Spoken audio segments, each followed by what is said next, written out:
minority shareholder and majority shareholder. The group of shareholders in a company is divided in two parts, majority shareholders and minority shareholders. Majority and minority here does not mean that the majority is like 5 to 2 or something like that. This is not the majority or minority here. Here the majority and minority refers to that the majority shareholders are those shareholders who have the controlling power in their hands, controlling power of the company. They are controlling the affairs of the company, and the minority shareholders on the other hand are those who do not have the controlling power. They just have some shares of the company in their own hands. They have their investment in the company, but they are not controlling the affairs of the company. So, in this case, what happens that sometimes these minority shareholders who are not in the company, who are not inside the company, they are the outside players of the company. So, their interests sometimes get neglected, because every time they do not bother that what the majority shareholders are doing in the company or what is not. So, in that case sometimes these majority shareholders, by abusing their controlling power of the company, misuse their power, and then the minority shareholders have to suffer. So, this concept of operation and mismanagement has a very great dealing with this concept of minority and majority shareholder, because this operation and management are those two atrocious activities which these majority shareholders conduct. These majority shareholders are the persons who get involved in the oppressed or mismanaged activities, and the result is that the remaining shareholder is the minority one will have suffered the loss or suffered the consequences of the acts of the majority shareholders.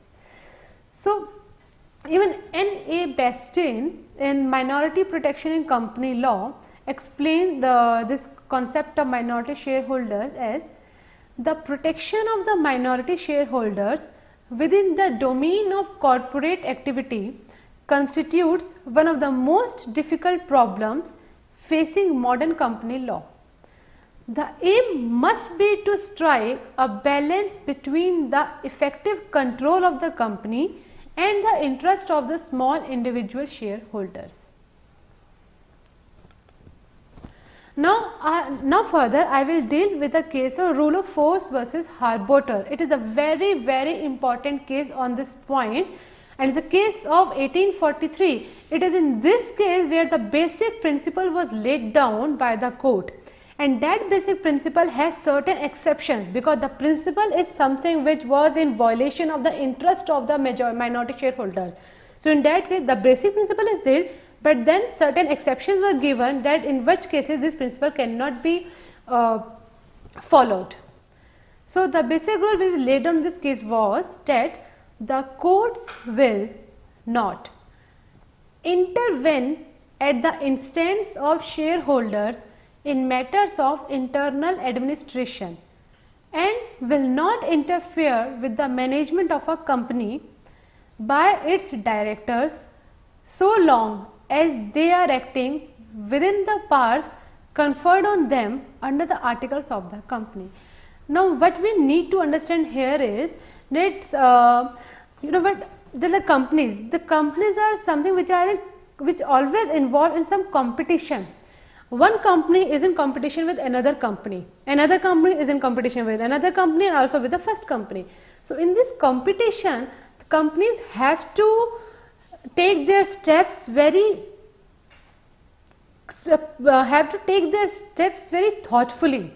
So, in that case it is not allowed that if the members of the companies came in any dispute and they went to the court for the settlement of their dispute, what will happen only that the status of the company will get reduced, the goodwill of the company will get finished, and the competitors will take the benefit of this. So, keeping in mind this is one among the other grounds. So, keeping in mind these all grounds, what is decided in the case that the court should not interfere in the matters of the company itself. It is a company and its management. There is company law board. They can settle their disputes by themselves. There is no need to enter the court or to ask the court to settle these disputes. But No, but there are some circumstances where the court's intervention is required, and because this rule is something which is making the minority shareholders more and more weak, because they cannot challenge the actions of the majority shareholder in the courts, because court is not at all allowed to intervene in the matters of the company. So, in such circumstances there are certain exceptions to this also. We will discuss these exceptions also. For this, it is given that the court has also given like I have told you, the exceptions to this rule, among which one is oppression and mismanagement. So, the oppression and mismanagement is one of the exception to this rule, which was laid down in the case of Force versus Harbottle. Now, it has been stated by Justice Sinha of the Calcutta High Court in Kanika Mukherjee versus Rameshwar Dayal Dubey. This is a case of 1966.